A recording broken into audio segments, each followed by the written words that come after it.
Law number 6, you will find out how much fun lining up really can be. Yes. Yes. Isn't it a lot of fun? Here at Hillsong Conference. Law number 7. Law number 7. JD will defy gravity with his dance moves. Yes, he will. Yes. Have we got any JD images? Yes, there he is.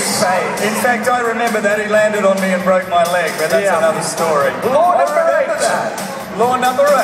An American will get offended. And if you're an American who is offended by this, it it worked. worked. Yes, it did. Yes, it did. That's All right. Law number 9. By the final day, coffee is no longer an option. It's a necessity, absolutely. Number 10. Number 10, you got to read this one. Theologians will be thinking about the lyrics of new songs. Yes. Musicians will be thinking about the chords of new songs. Yes. And worship leaders will be thinking about what to wear while leading new songs. That's right.